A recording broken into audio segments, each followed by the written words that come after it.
This channel is proudly sponsored by the Demon Ninja Kickstarter, a tabletop RPG of horror and redemption in a dark Japan. Please check out the links in the description and in the pinned comment. Here's a promo to the Kickstarter.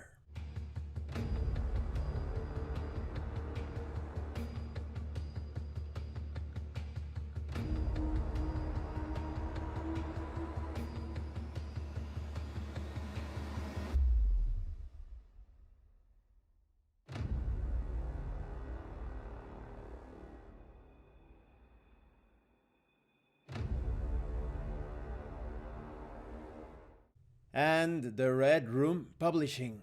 Please check out the link to their store also in the description and in the pinned comment for exclusive tabletop RPG products you will find nowhere else.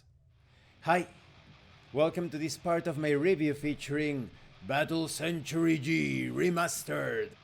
If you haven't seen the other parts of my review featuring this mecha anime inspired tabletop RPG, please check out the playlist in the description below.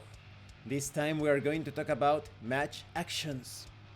These are pretty much everything that you can do or attempt to do during a match.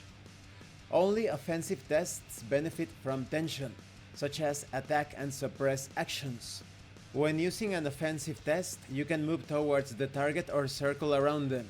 You can also stand still, but they don't let you go backwards or otherwise increase distance between you and your target following this system, although as always, context is king. Let's talk about attacks. Offensive tests are used during matches after initiative has been rolled, and are much like a skill test except that the difficulty number to beat is equal to the opponent's defense. If you are lucky, talented, or both, then you inflict damage and cause them to lose points of plot armor equal to the amount you pass their defense difficulty number by.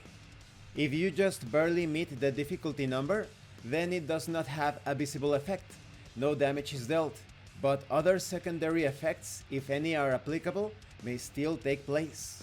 Attacks are not always physical, plot armor represents physical and mental health too. A psychic assault will also cause harm and may paralyze a character with fear, make them pass out, or worse. You can carry out several actions such as aiming to obtain advantage during your rolls. You can also delay your action. You can carry out a suppress attack, that is, you make an offensive test as normal, but you only deal half the usual damage you would do.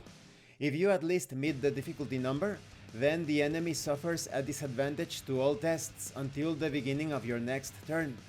You can also use a maneuver. You choose an attribute you could use to attack in these circumstances. You increase your defense by an amount equal to that attribute until the beginning of your next turn. These actions are somewhat general. For example, in the case of suppress, this represents holding someone down or shooting to provide cover. When it comes to maneuver, you can even give your defense bonus to an ally, as long as it makes sense with the situation. You can also run to move 2 zones instead of just 1. Now when it comes to damage and defeat, normally because of the protection granted by your mecha, the vehicle that you are employing, it is quite common for the character to just get neutralized or perhaps knocked out, but it is also possible for a character to die. But if you wanted to handle things somewhat shonen-like in a less lethal way, not in every shonen anime but in some of them, you can actually make it so that every time a character is defeated, there is no death, no casualties. Plot armor is subdivided into 3 layers. When you take damage, you lose that many points of plot armor from your first layer.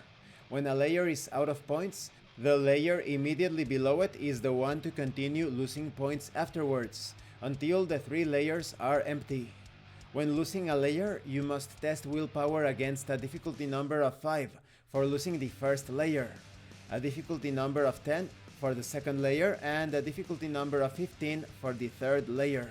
Once all your 3 layers are empty, each instance of damage taken requires a difficulty number 20 of a willpower test. Failing any of these tests means that you are defeated instantly. Fortunately, damage to your plot armor heals naturally over time. The first layer of plot armor restores all of its points between scenes. The second layer does so between episodes, and the third layer heals between episode arcs.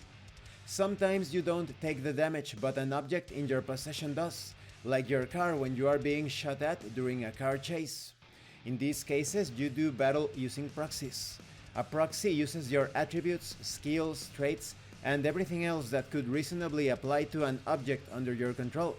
You perform the match just as you would any other, but you don't suffer the effects of damage yourself at first. Instead, you have a fourth layer of plot armor to represent your proxy. Damage applies to the proxy until its single layer of plot armor is destroyed, at which point the object in question breaks down and becomes unusable for the rest of the current episode. Proxies may benefit from heal tests, though they use skills like craftsmanship instead of medicine, having a difficulty number of 5 to do so. Though fixing up an individual proxy may only be done once per episode. More than that is asking for the items to break down for good. And this concludes this part of the review. In the next part we are going to talk about operations. I like it that you can modify these ways of suffering defeat, taking damage, in order to represent the sort of anime or manga or video game situation that you like. And when it comes to the application of damage itself, the carrying out of actions, it's all very simple. Just a simple test, and applying damage as usual, respecting the layers, the plot armor. Thank you for watching this part of the review. Don't forget to leave a like, a comment, and subscribe. And thank you so much to those of you that are going the extra mile to support the channel. If anyone else wishes to further support the channel, the information on how to do that will be in the description below. This has been Abraham El Jaguar, a professional game master. If you want me to run a game for you, please check out the pinned comment below. And remember, it is better to roleplay and fail in character than not to roleplay and fail as a player. Once again, thank you and see you later.